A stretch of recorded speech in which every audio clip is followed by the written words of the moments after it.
આજે આપણે સમજીશું કર દર્શન. કરાગ્રે વસ્તે લક્ષ્મી, કરમૂલે સરસ્વતી, કર મધ્યે તુ ગોવિંદ, પ્રભાતે કર દર્શનમ. હાથના આગળના ભાગમાં લક્ષ્મી વસે છે, હાથના મૂળ ભાગમાં સરસ્વતી છે, મધ્યમાં ગોવિંદ છે. માટે સવારે હાથનું દર્શન કરવું. ઉપરનો શ્લોક સમજીને બોલવામાં આવે તો તે માનવની જીવનમાં પુરુષાર્થની પ્રેરણા આપનારું બની રહે. લક્ષ્મી, વિદ્યા કે ભગવાન પ્રાપ્ત કરવા એ માનવના હાથની વાત છે, એવો ઉત્સાહ મંત્ર આ શ્લોકમાં છુપાયેલો છે.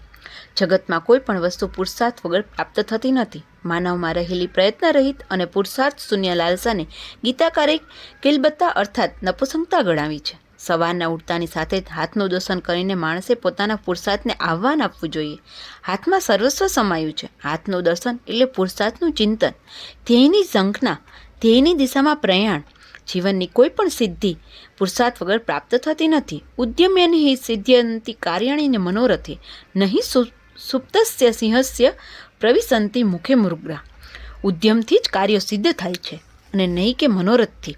સૂતેલા સિંહના મોઢામાં હરણાઓ પ્રવેશ કરતા નથી, અર્થાત હરણાને મારવા સિંહે પુરુષાર્થ કરવો પડે છે. અંગ્રેજીમાં એક કહેવત છે કે if wishes were horses then beggars would ride. પરસેવો પાડ્યા વગરનો પૈસો મનુષ્યને પાપ તરફ ઘસડી જાય છે, તેમજ પ્રયત્ન વગરની પ્રસિદ્ધિ ઘણીવાર પતનનું કારણ બની રહે છે. સાધના વગરની સિદ્ધિ સરવાળે મોંઘી પડે છે. મફત મેળવવાની મનોવૃત્તિ માનવને મનુષ્યતાથી ખૂબ દૂર લઈ જાય છે. તેથી માનવે સતત પરિશ્રમ કરી શ્રમનું ગૌરવ વધારવું જોઈએ. ગીતાનું કહેવું છે, કર્યા વગર કંઈ મળતું નથી, કરેલું ફોગટ જતું નથી. કરવાની શક્તિ તારામાં છે. કામ કરતો જા, હાંક મારતો જા, મદદ તૈયાર છે. ભારતીય સંસ્કૃતિ અતિશય બુદ્ધિ પ્રામાણ્યવાદી છે. પોતે તપસ્યા કરીને જગતને મુક્તિનો માર્ગ ખુલ્લો કરી આપનાર મનુષ્યને વિશ્વની કોઈ પણ સંસ્કૃતિ સંત કહીને પૂજત, પણ એવા પરોપકારી ગયા ગદાધરને ભારતીય સંસ્કૃતિએ અસુર ઠરાવ્યો, કારણ કે તેણે લોકોને સાધના વગરની શૈલી મુક્તિ આપી દીધી. જગતના સુવ્યવસ્થિત ચક્રમાં આ રીતે હાથ નાખવાનો કોઈને અધિકાર નથી. ગયા ગદાધરનું કૃતજ્ઞતાપૂર્વક સ્મરણ સ્વીકાર્યું. ગયા ગદાધરાય નમઃ, કાશી વિશ્વેશ્વરાય નમઃ કહીને ભગવાન કરતાં પણ પહેલા નમસ્કાર તેને કર્યા, પરંતુ સંત ઠરાવ્યો નહીં. આવું અજોડ બુદ્ધિ પ્રામાણ્ય ભારત સિવાય અન્યત્ર ક્યાંય જોવા નહીં મળશે. ન ઋતે શ્રાંતસ્ય સખ્યાએ દેવા. શ્રમ કરીને થાકી ન જવાય ત્યાં સુધી દેવો પણ મદદ કરતા નથી. ઉપરનું શ્રુતિ વચન માનવને પુરુષાર્થ માટે પ્રેરણા આપે છે. કામ કર્યા વગર ઈશ કૃપાની રાહ જોયા કરવી એ પ્રમાદને પોષવાની એક આગવી રીત છે. કંઈ જ કામ ન કરતા કેવળ બેસી રહી પોતાની જાતને ભગતમાં ખપાવનાર ઘણા આળસુ લોકોએ જગતનું પૌરુષ નષ્ટ કરવામાં જાણે અજાણે પોતાનો ફાળો આપ્યો છે. ઈશ કૃપાથી જરૂર સિદ્ધિ મળે છે, પરંતુ ઈશ કૃપા પ્રાપ્ત કરવા માટે પુરુષાર્થની જરૂર છે. કેટલાક લોકો પ્રારબ્ધની પ્રાંગડી આશા પર લટકતા હોય છે. તેઓ ભૂલી જાય છે કે હથેળીની રેખાઓ આપણા સિવાય કોઈ જ દોરતું નથી. અલબત્ત એ રેખામાંથી સંવાદ સર્જવાનું કાર્ય ઈશ્વર જ કરે છે.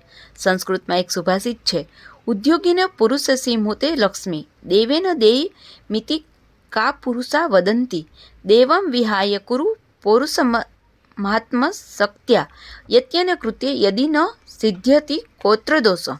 લક્ષ્મી ઉદ્યોગી પુરુષસિંહની પાસે જ જાય છે. દેવથી લક્ષ્મી મળશે એવું કાયરો બોલે છે. દેવનો વિચાર છોડીને માણસે સ્વશક્તિથી પુરુષાર્થ કરવો જોઈએ. પ્રયત્ન કરીને પણ કાર્ય સિદ્ધ ન થાય તો પણ એમાં નુકસાન શું? મહાત્મા કન્ફ્યુશિયસ એક આશ્રમ ચલાવતા હતા. તેમના આશ્રમમાં વિવિધ પ્રકારના વિદ્યાર્થીઓ આવતા. આશ્રમમાં એક એવો રિવાજ હતો કે વિદ્યાર્થી આશ્રમ છોડીને જતી વખતે ગુરુને એક અંતિમ પ્રશ્ન પૂછે અને ગુરુ પાસેથી તેનો સમાધાનકારક ઉત્તર પ્રાપ્ત કરે. એક વખત એક વિદ્યાર્થીએ ગુરુને ગૂંચવી નાખવાનું મનથી નક્કી કર્યું. તેણે એક પક્ષીને પોતાના બે હાથની વચ્ચે રાખ્યો અને ગુરુ પાસે જઈને પ્રશ્ન કર્યો, ગુરુદેવ, મારા હાથમાંનું પક્ષી જીવતું છે કે મરેલું છે તે કહી આપો તો તમે સાચા. ગુરુ સમજી ગયા કે શિષ્ય હોશિયાર છે અને મને ખોટો સાબિત કરવા આવ્યો છે. જો હું કહીશ કે પક્ષી મરેલું છે તો તે પક્ષીને છોડી મૂકશે, અને જો હું કહીશ કે પક્ષી જીવતું છે તો તે પક્ષીને હાથથી દાબીને મારી નાખશે. પરંતુ ગુરુ એ આખરે ગુરુ હોય છે. તેમણે બહુ જ માર્મિક રીતે જવાબ આપ્યો, the answer to the question Lions in your hand. પક્ષી જીવતું છે કે મરેલું તેનો જવાબ તારા હાથમાં છે. તું ધારશે તો જીવતું અને તું ધારશે તો મરેલું. કન્ફ્યુશિયસનો આ જવાબ માનવ માત્ર માટે ચિરંતન પ્રેરણા મંત્ર સમાન છે. આપણા મનમાં ઉઠતા રહેલા અનંત વિકલ્પોને સંકલ્પમાં ફેરવી નાખવાની અમોઘ શક્તિ આ મંત્રમાં રહેલી છે. આપણા જીવનમાં ઊભા થતા બધા જ પ્રશ્નો જવાબ આપણા હાથમાં છે. હાથ એ પુરુષાર્થનું પ્રતીક છે. સવારમાં હાથનું દર્શન કરવાથી માણસને પોતાના પુરુષાર્થ પર વિશ્વાસ નિર્માણ થાય છે. જગતમાં કોઈ પણ કાર્ય માટે અશક્ય નથી એવું આત્મગૌરવ માણસ અનુભવે છે. પુરુષાર્થને બધું જ શક્ય છે એવા વિશ્વાસથી માણસ મુશ્કેલ કાર્યો પણ સમર્થ થાય છે. આપણી સંસ્કૃતિ આપણે સવારની પ્રાર્થના પણ આત્મગૌરવને પોષક જ રાખી છે. ચિદાનંદ રૂપ શિવોહમ શિવોહમ, હું ચિદાનંદ શિવરૂપ છું, બધું જ કરવા સમર્થ છું. આવા આત્મગૌરવથી માણસ આખો દિવસ ઘણા સત્કર્મો કરે અને રાતે એ કર્મો સહિત પોતાનું પણ ઈશ્વરને આત્મસમર્પણ કરે. આપણી સંસ્કૃતિ સાયમ પ્રાર્થનામાં નમ્રતા સૂચવે છે. અવિનય અપનય, હે પ્રભુ મારો અવિનય દૂર કર, હું બધું જ કરવા સમર્થ છું. આ મારો અવિનય છે. વાસ્તવિક રીતે તારી કૃપા વગર કંઈ જ થવું શક્ય નથી. આ રીતે આપણી સંસ્કૃતિ માનવ જીવનમાં આત્મગૌરવ તેમજ ભાવ જાગૃતિ પ્રગટાવી અસ્મિતા અને સમર્પણનો સુંદર સમન્વય સાધે છે. આ સમન્વય જો ન સધાય તો કર્તૃત્વહીન ભક્તો અને ક્રિયાશીલ અહંકારી રાક્ષસો નિર્માણ થાય. ભારતીય સંસ્કૃતિએ નર્મ કર્મયોગી ભક્તો પેદા કર્યા એ જ એનું વૈશિષ્ટ્ય છે. સવારના પોરમાં પહેલા હાથના દર્શન કરીને પુરુષાર્થનો ઘોષ કરવો જોઈએ. આવા પુરુષાર્થની પાછળ જ પ્રભુ આવીને ઊભા રહી. માનવ પ્રયત્ન અને ઈષ્કૃપા જ્યાં ધનુધર પાર્થ હોય ત્યાં જ યગસર કૃષ્ણ ઊભા રહે. તેથી સવારના ભગવાનના દર્શન કરતા પણ પહેલાં આંખ ખુલતા જ હાથના દર્શન કરવાનું સૂચવ્યું છે. પૈસો, વિદ્યા કે ભગવાન બધું જ મેળવ્યું આ માણસના હાથની વાત છે. માણસ ધારે તો વાઘ મારે, પણ આજનો માણસ તો મરે પણ ધારે જ નહીં એવો થયો છે. તેને પરીક્ષામાં ચોરી કરીને સફળતા મેળવી વિદ્વાન થવું છે.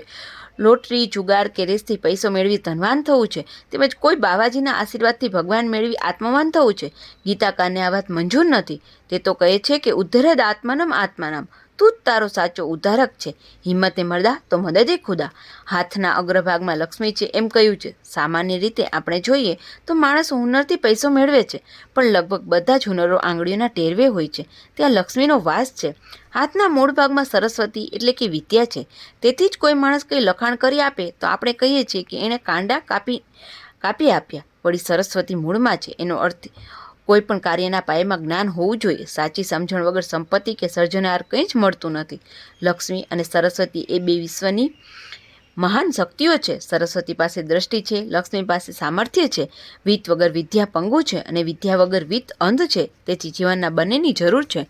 માનવીને વિત્ત અને વિદ્યાનો નશો ચડે છે, તે ઉન્મત્ત બને છે. કરના મધ્ય ભાગમાં ગોવિંદ વસે છે એમ કહી લક્ષ્મી અને સરસ્વતી બેઉની વચ્ચે ગોવિંદને બેસાડ્યા છે. જીવનમાં જો ગોવિંદની હાજરી હોય તો લક્ષ્મી અને સરસ્વતીના પલ્લા સમાન રહે છે.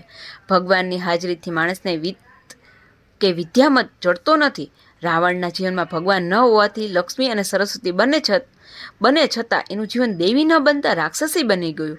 આપણા હાથની બધી આંગળીઓ અસમાન છે, પણ જો તેમને કરના મધ્ય ભાગમાં લાવવામાં આવે તો સમાન પાસે છે. તેવી રીતે સમાજમાં અસમાનતા નિર્માણ કરવાવાળી લક્ષ્મીને જો પ્રભુ સાથે જોડી દેવામાં આવે તો તે સમાનતા નિર્માણ કરે છે. પ્રભુના દરબારમાં સ્વાધ્યાયમાં શ્રીમદ ગરીબનો ભેદ હોતો નથી. બધા એક જ પ્રભુના દીકરા થઈને બેસે છે. વળી હાથમાં ભગવાનનો વાસ હોવાથી ભગવાનને ન ગમે તેવું એક પણ કાર્ય ન કરતા રોજ હું કેવળ સત્કર્મો જ કરીશ એવો વિચાર સવારે કરવો જોઈએ. સ્વપુરુષાર્થથી રઘુએ લક્ષ્મી મેળવી અને સર્વ દક્ષિણા દાન યજ્ઞ કહીને બધી લક્ષ્મી દાનમાં આપી દીધી. જેનામાં કમાવાની હિંમત છે તેનામાં જ આપવાની હિંમત તૈયાર થાય છે. જેને પોતાના કર્તૃત્વ પર વિશ્વાસ નથી તે માણસ દાન પણ કરી શકતો નથી. સ્વપુરુષાર્થથી એકલવ્ય ધનુર્વિદ્યા પ્રાપ્ત કરી તેમજ મહારથી કર્ણે પરશુરામ જેવા ક્રોધી અને ક્ષત્રિય દેશી ઋષિ પાસેથી વિદ્યોપાર્જન કર્યું. ધ્રુવ, પ્રહલાદ, નચિકેતા જેવા નાના નાના બાળકોએ પોતાના પુરુષાર્થથી પ્રભુ મેળવ્યા. આવા મહાન પુરુષાર્થીઓનું પ્રાતસ્મરણ કરવું એનું નામ જ સાચું કરદર્શન. ટૂંકમાં જીવનના ધ્યેયને સાકારિત કરતું, માનવને પુરુષાર્થ માટે પ્રોત્સાહિત કરતું, જીવનને કાર્યપ્રવણ બનાવતું, ભૌતિક જીવનને દિવ્ય વળાંક આપતું, વિત્ત અને વિદ્યાની પ્રાપ્તિ માટે ઉદ્યમી બનાવતું અને પ્રભુ સ્પર્શ સહિતની વિદ્યા અને વિત્તની ઉચ્ચતા સમજાવતું પ્રતીક એટલે કરદર્શન. અસ્તુ.